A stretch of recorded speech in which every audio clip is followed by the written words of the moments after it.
नमस्कार। बिहार के दंगल में आपका स्वागत है। मैं हूं आरिश अजहर आपके साथ और आज बिहार के दंगल में हम बात करेंगे खत्म पहला चरण और अब दूसरा चरण।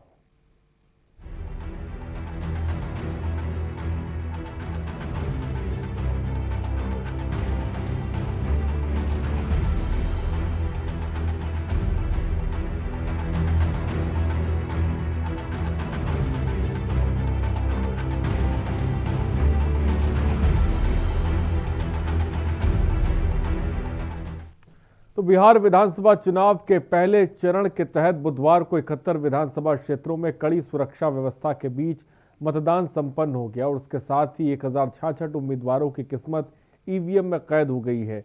इस क्रम में कहीं से कोई बड़ी अप्रिय घटना की सूचना नहीं आई है। शाम 6 बजे तक के मिले आंकड़ों के मुताबिक 53.54% मतदाता अपने मताधिकार का प्रयोग भी कर चुके। पहले चरण में राज्य के 16 जिलों के 71 विधानसभा क्षेत्रों में वोट डाले गए और राज्य निर्वाचन आयोग के अनुसार प्रथम चरण में 2.14 करोड़ मतदाता के लिए 31,371 मतदान केंद्र बनाए गए थे और पहले चरण में 114 महिला समेत 1066 उम्मीदवार मैदान में हैं और आयोग के मुताबिक शुरुआत में कई मतदान केंद्रों में ईवीएम के खराब होने की सूचना भी मिली थी, लेकिन बाद में इसे ठीक कर दिया गया। 5 बजे तक मिले आंकड़ों के मुताबिक सबसे अधिक मतदान 55.95% कैमूर में दर्ज किया गया, जबकि सबसे कम मुंगेर में 43.64% दर्ज किया गया। प्रथम चरण के मतदान को लेकर सभी मतदान केंद्रों पर सुरक्षा बलों की तैनाती कर दी गई थी और प्रथम चरण के चुनाव में एनडीए की ओर से भारतीय जनता पार्टी के 29 और जनता दल यूनाइटेड के 35, हिंदुस्तानी अवाम मोर्चा के 6 और विकासशील इंसान पार्टी के 1 प्रत्याशी चुनाव मैदान में हैं और जबकि महागठबंधन में राष्ट्रीय जनता दल के 42, कांग्रेस के 21, भाकपा के 8 प्रत्याशी चुनावी समर में हैं।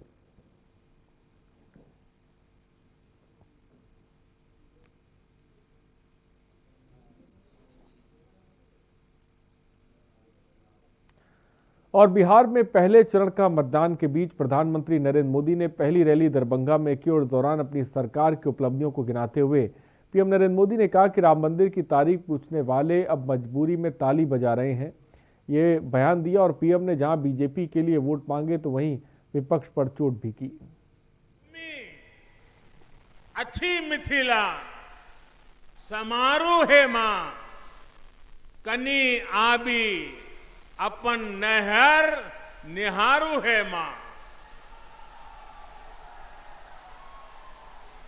विद्यापति जी ने तब के मिथिला की स्थिति पर मां से आग्रह किया था। अब आज हम देखें तो बीते 15 वर्षों में बिहार नीतीश जी के नेतृत्व में बहुत आगे बढ़ा है।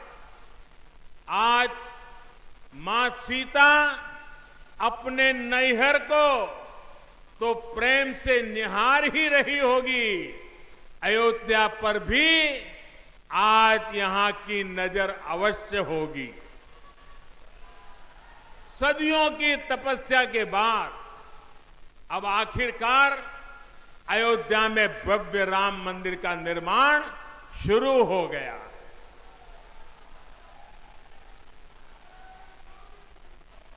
वो सियासी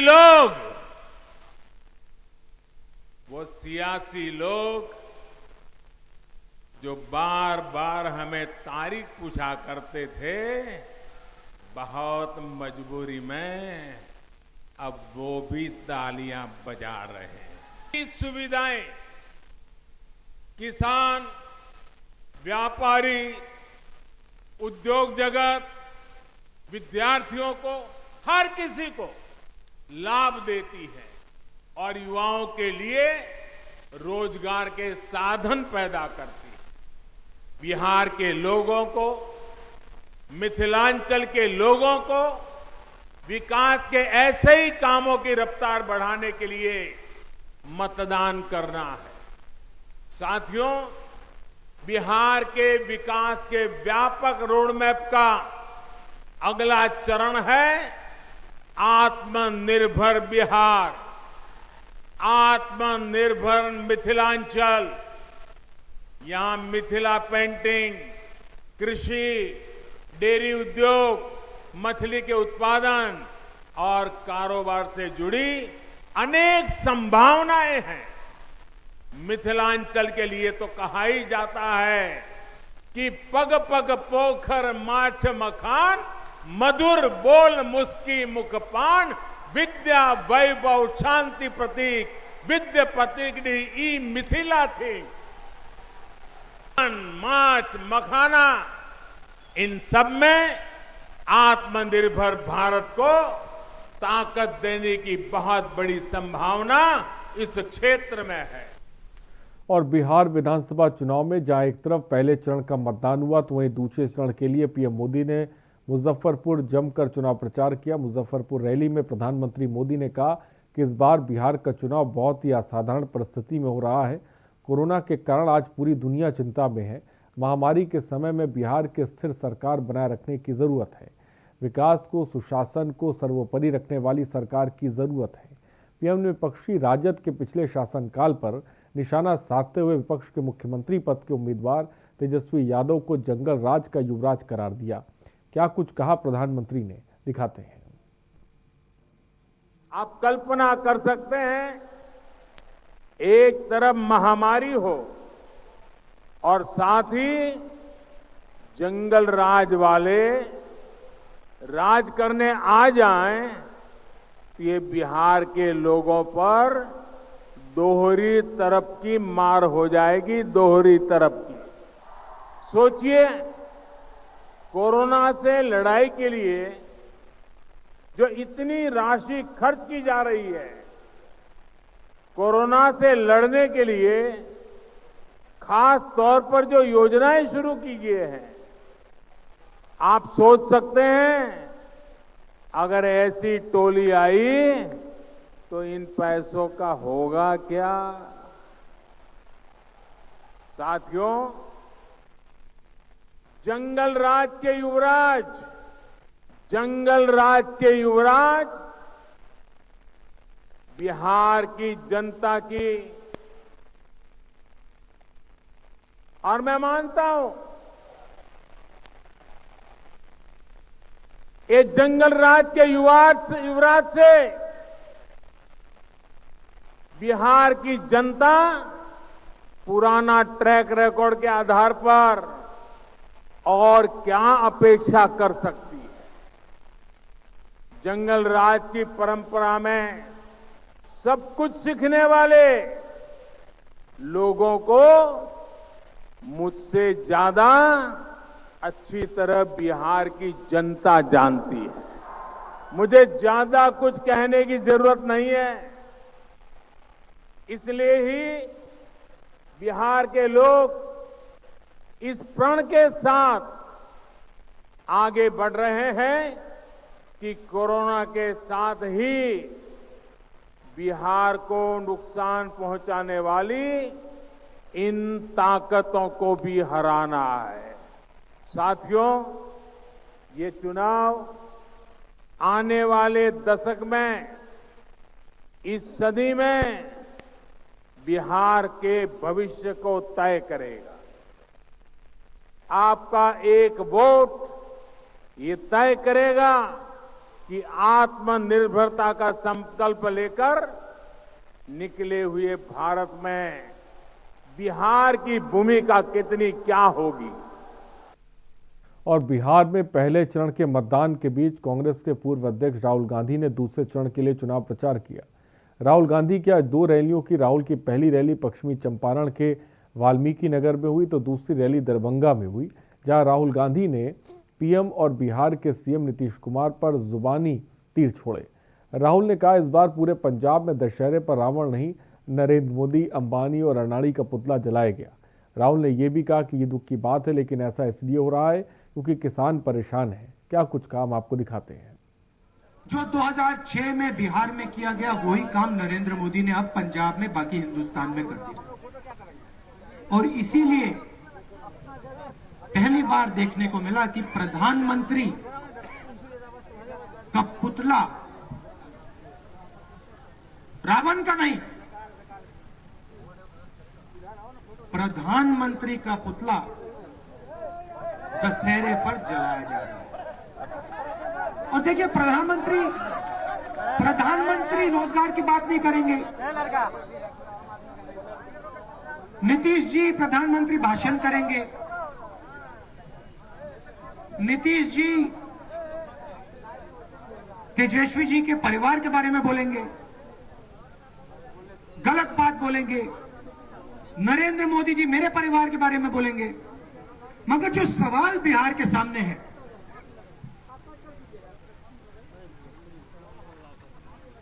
रोजगार के बारे में, किसानों के जीवन के बारे में, छोटे व्यापारियों के बारे में, उसके बारे में एक शब्द नहीं बोलेंगे।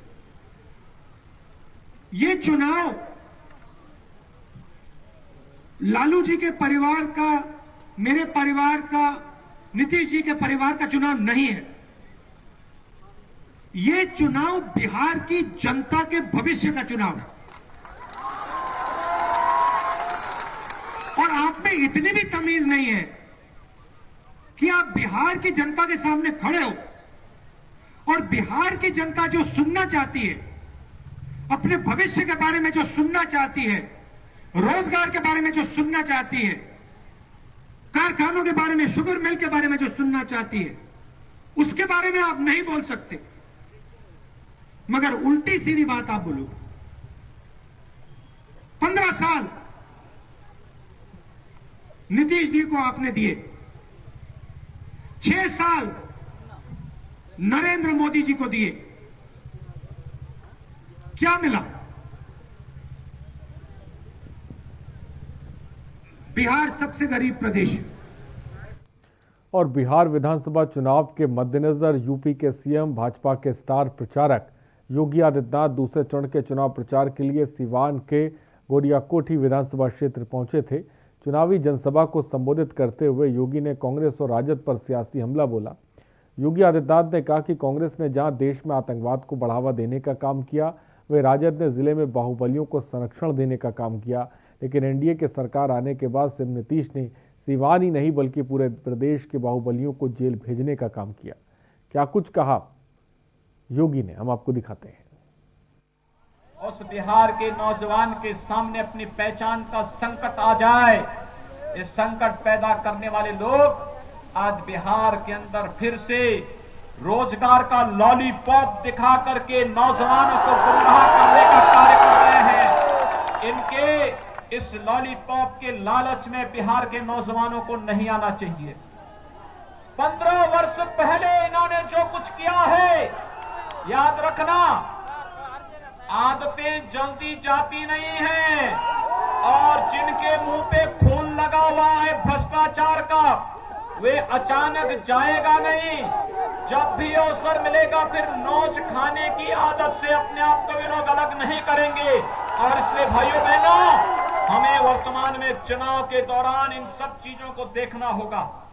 ये जातिवाद की राजनीति पूरे बिहार को पूरी तरह पीछे करने का कार्य की थी और सुशासन और विकास के मार्ग पर जिस बिहार को नीतीश कुमार जी के नेतृत्व में एनडीए सरकार आगे बढ़ा रही है, इसी में बिहार का भी कल्याण है, यहाँ के नौजवानों का भी कल्याण है। के अंतर्गत डिजिटल इंडिया के अंतर्गत रोजगार के साथ जोड़ने की व्यवस्था करना, प्रधानमंत्री मुद्रा योजना से लोन की व्यवस्था करके स्वरोजगार के साथ जोड़ना और भाइयों बहनों 50 करोड़ गरीबों को 5 लाख रुपए सालाना स्वास्थ्य बीमा का कवर दे देना, ये प्रधानमंत्री मोदी जी के कारण ही संभव हो पाया है। देश के अंदर गरीब कल्याण पैकेज के अंतर्गत 80 करोड़ गरीबों को राशन की सुविधा का लाभ देने के लिए पैसा उपलब्ध कराने प्रधानमंत्री मोदी जी के कारण संभव हो पाया। और भाइयों बहनों, मोदी जी ने कहा था 5 साल गरीबों के लिए, इसमें गांव, गरीब, किसान, नौजवान, महिलाएं उनके झंडे का भाग होंगी और अगले 5 साल देश की समृद्धि और भारत को दुनिया की एक महाताकत बनाने के लिए। याद करिए, कांग्रेस के समय जब कोई पाकिस्तान प्रायोजित आतंकवाद भारत पे हमला करता था, तब क्या स्थिति होती थी? देश मांग करता था पाकिस्तान को जवाब दो, और कांग्रेस के नेता कहते थे नहीं नहीं पाकिस्तान को छेड़ेंगे नहीं, कहीं वो ऐसा नहीं कि एटम बम का प्रयोग कर देगा। यानी हमारे लोग मारे जा रहे थे, हमारे जवानों पर हमले होते थे, लेकिन कांग्रेस के लोग देश की जनता को गुमराह करके पाकिस्तान के प्रति सहानुभूति व्यक्त करते थे। और आज अगर पाकिस्तान दुस्साहस करता है तो पाकिस्तान के अंदर घुस करके भारत की सेना पाकिस्तान को पूरी तरह नेस्तनाबूद करने का कार्य करती है। और इमरान खान पाकिस्तान का प्रधानमंत्री दुनिया के अंदर जान की भीख मांगते मांगते फिरता है कि भारत से बचा दो। यह है भारत के जवानों का शौर्य और पराक्रम। तो दूसरे चरण के लिए सीएम योगी आदित्यनाथ ने भी बिहार चुनाव में जबरदस्त तरीके से हुंकार भरी है। उससे पहले हमने आपको राहुल गांधी को सुनाया, उन्हीं ने भी जबरदस्त तरीके से निशाना साधा प्रधानमंत्री नरेंद्र मोदी ने, और प्रधानमंत्री नरेंद्र मोदी ने भी जमकर जो है जबानी तीर जिसे कह सकते हैं वो छोड़े। लेकिन इस बीच लोकतंत्र का सबसे बड़ा दिन आज रहा। पहले चरण का मतदान फिलहाल मुकम्मल हो गया है और हमारे साथ इस वक्त वरिष्ठ पत्रकार सुजीत जी भी इस वक्त हमारे साथ जुड़े हुए हैं। सुजीत श्रीवास्तव जी, सुजीत जी, आज लोकतंत्र का सबसे बड़ा दिन, आज मतदान केंद्रों की बात करें क्योंकि कोरोना काल में ये मतदान हो रहा है, मतदान केंद्रों पर क्या नज़ारा देखने को मिला, किस तरीके से आज लोकतंत्र के सबसे बड़े दिन में लोगों ने शिरकत करी, इसके बारे में थोड़ा सा बताएं। देखिए आइज, ये वाकई लोकतंत्र का महापर्व था जिसकी बहुत शिद्दत से लोगों का इंतजार था। तो बिहार की जनता को जितना इंतजार था उतना बिहार के बाहर के लोगों को इंतजार था कि बिहार में इस बार क्या होगा, ऊंट किस करवट बैठेगा, या एनडीए बाजी मारेगा या महागठबंधन बाजी मारेगा। सबसे ये सुकून देने वाली बात ये रही आरिस की पैंडेमिक में, कोरोना पैंडेमिक में भी इतना अच्छा चुनाव हुआ है। तकरीबन 54% चुनाव हुआ है। ये बहुत अच्छी बात है। खुद चुनाव आयोग ने इस चीज को स्वीकार किया है कि इस पैंडेमिक में इस तरीके का अगर परसेंटेज आया है, वोट परसेंट आया है, तो ये अच्छा टर्नआउट माना जाएगा। मैं आपको एक बात बताना चाहूंगा, 2015 में जब पैंडेमिक नहीं था तो उस समय 54.75% मतदान हुआ था। तो उसकी तुलना में ये जो चुनाव आज हुआ है इसे बहुत कम नहीं कह सकते हैं, बहुत अच्छी बात कह सकते हैं। यहाँ पे 2-3 चीजें और गौर करने वाली बात रही कि मुंगेर में सबसे कम परसेंटेज हुआ है चुनाव का, जमुई सबसे ज्यादा रहा। जो हमारे पास सूचना आ रही है जमुई में सबसे ज्यादा मतदान हुए हैं। देखिए सबसे बड़ी बात ये कि चुनाव के दरमियान कहीं से भी कोई अप्रिय घटना की सूचना नहीं आई। मूलतः अगर इन पहले फेज के जो चुनाव थे वो अगर देखा जाए तो वैसे इलाकों में थे जो एक तरह से नक्सल प्रभावित माने जाते हैं।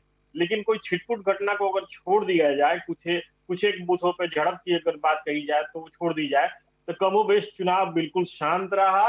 और ये बहुत ही लोकतंत्र के लिए बहुत सुकून वाली बात रही कि इस तरीके से चुनाव हुआ। सबसे बड़ी बात, दूसरी बात ये कि चूंकि पैंडेमिक में तो ये उम्मीद नहीं लगाई जा रही थी कि इतना ज्यादा वोटर का परसेंटेज जा सकता है, लेकिन जब इतना परसेंटेज चला गया है तो एनडीए और महागठबंधन दोनों अपने अपने तरफ से अपना दावा लगाना शुरू कर दिए हैं कि जो हाई परसेंटेज गया है वोटिंग का ये हमारे पक्ष में है। तो बीजेपी के जो वरिष्ठ नेता है केंद्रीय मंत्री रविशंकर प्रसाद जी हैं, उन्होंने कहा था कि ये जो हाई परसेंटेज गया चुनाव का वो हमारे लिए लाभदायक है। आरजेडी का ये कहना है कि जो परसेंटेज गया है चुनाव का वो हमारे लिए लाभदायक है।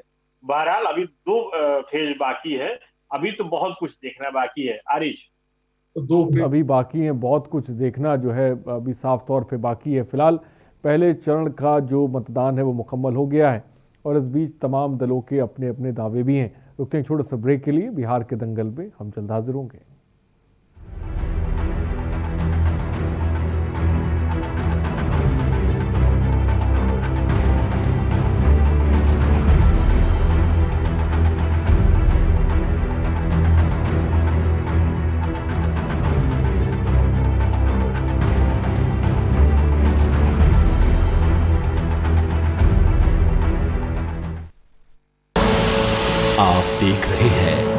की न्यूज, खबरों का सारथी। स्वाद और खुशबू में झूम के भाई लेके आए गोल्डी मसाले, खुशबू और स्वाद ऐसा तो रिश्तों में गुस्सा कैसा। IPL पान मसाला, इसमें है शिमोगा की मशहूर सुपारी, केरल के बागों से इलायची, सोलन के जंगलों से उत्पादित शुद्ध कत्था, असली फूलों की खुशबू और प्योर चंदन के तेल से निर्मित 0% निकोटीन, 0% टोबैको युक्त IPL पान मसाला।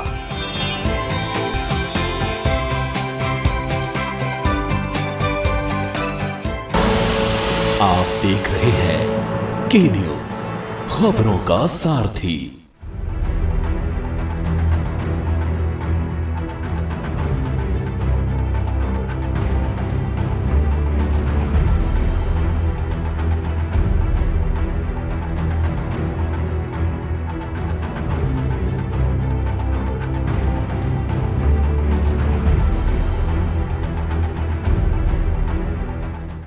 तो ब्रेक के बाद आपका स्वागत है। पहले चरण का मतदान खत्म हो गया है। 54% मतदान हुआ है, जो इस कोरोना काल में काफ़ी बेहतर माना जा रहा है, क्योंकि इस कोरोना काल में तमाम तरह की तैयारियां की गई थीं और उसके मद्देनज़र देखा जाए तो ये जो 54% मतदान है ये काफ़ी बेहतर माना जा रहा है। फिलहाल हमारे साथ सुजीत श्रीवास्तव जी भी जुड़े। सुजीत जी, पहला चरण मुकम्मल हो गया है।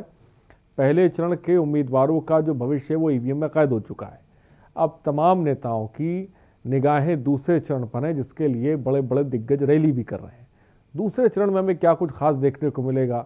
कौन सी सीटें हैं जिस पर सबकी निगाहें रहेंगी, जहां पर जबरदस्त टक्कर देखने को मिलेगी? देखिए आरिज, दूसरे चरण में पटना, राजधानी पटना की कॉन्स्टिट्यूंसीज हैं। जो ग्रामीण क्षेत्रों में तो 2-3 कॉन्स्टिट्यूंसीज में आज चुनाव हो गया, लेकिन शहरी क्षेत्र की जो कॉन्स्टिट्यूंसीज है वो जो है वो दूसरे चरण में है।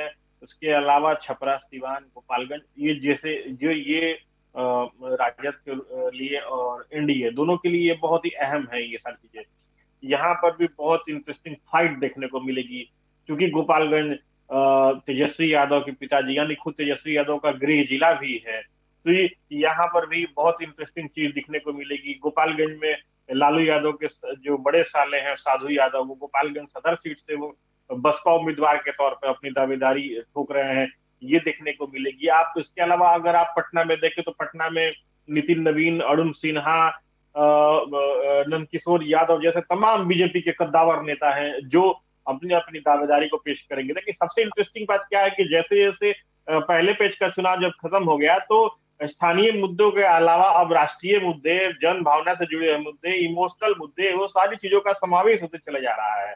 और कोई भी पार्टी ऐसी नहीं है जो इन चीजों को छूने से गुरेज कर रही है। हर पार्टी अपने अपने तरीके से उसे बुलाने की कोशिश कर रही है। बहुत कम वक्त बचा हुआ है, क्योंकि 3 तारीख को ही दूसरा फेज है, और मुझे ऐसा लगता है कि 3 तारीख तक आते आते ये जो राजनीतिक तापमान है ये और उबाल पे आएगा। आरिज, साफ है और उबाल पर जो ये राजनीतिक तापमान नहीं आएगा जैसे जैसे चरण मुकम्मल होते जा रहे हैं। फिलहाल पहले चरण मुकम्मल हो चुका है, 54% जो है मतदान हुआ है, जिसको बेहतर माना जा रहा है। बहुत बहुत शुक्रिया सुजीत जी हमसे जुड़ने के लिए और बिहार के चुनाव को लेकर तमाम तरह की जानकारी देने के लिए बहुत बहुत शुक्रिया आपका। तो फिलहाल पहले चरण का मतदान मुकम्मल हो चुका है। दूसरे चरण को लेकर जो है बयानबाजी का दौर ज़बरदस्त तरीके से चल रहा है। फिलहाल बिहार के दंगल में इतना ही। बने रहिए हमारे साथ। नमस्कार।